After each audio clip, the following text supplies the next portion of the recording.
starting on these floor mats, the driver's side was right up there with one of the most discolored mats I've seen, and had it not been for that little strip at the bottom that was tucked under the seat, I wouldn't have known what color they were supposed to be. So I know that in order to get them clean, I'll be blasting them for quite a while, and using the pressure washer here is really the only viable method to do so.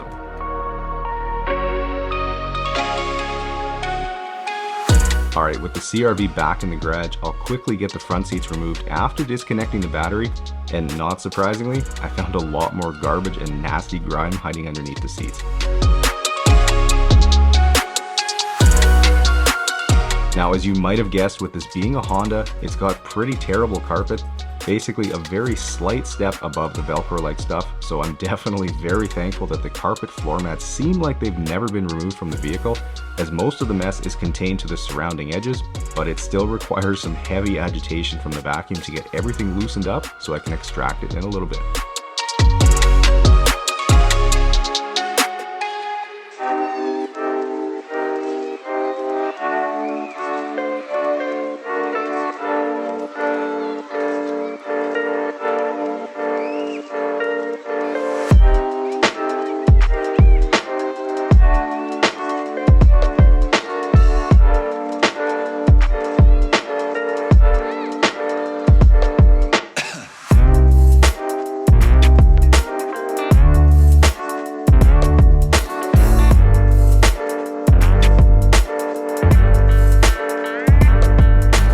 Okay, with everything vacuumed now, it's time to get to work on these cheap carpets, and I'll start with the section under the back seats where there were clearly some drinks or juice spilled down in between the seats, and you'll notice I'm using the soft white drill brush today because with carpets this low quality, it would be possible to damage them with the medium green one if it's used too aggressively, so I'll use the white one today, and thankfully they had more than enough bite to them to get those stains loosened up so they can be sucked away.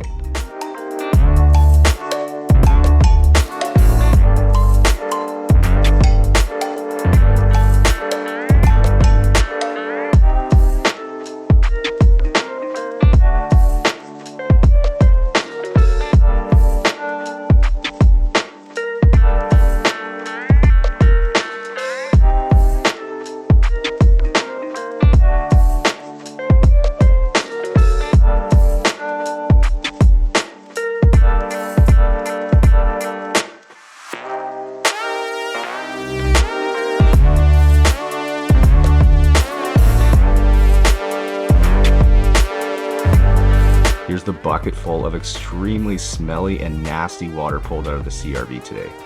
Gross.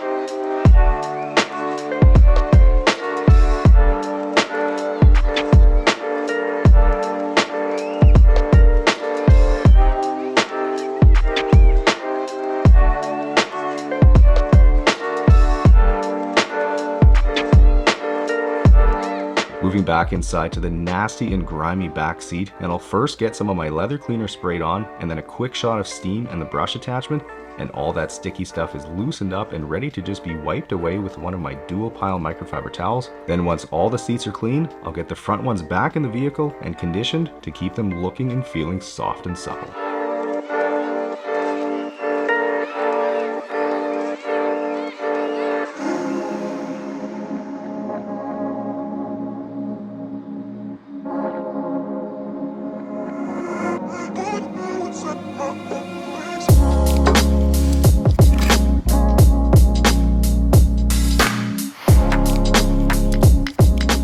Moving outside, and to restore some gloss and depth to this faded black paint, I'm applying some of my Detail Geek synthetic paint sealant, which is going to leave this paint with a hydrophobic layer of protection for about 6 months and a brilliant shine that is sure to turn heads. You can find it on my website at detailgeekautocare.com, and I guarantee you it'll be the last wax or sealant you'll ever buy.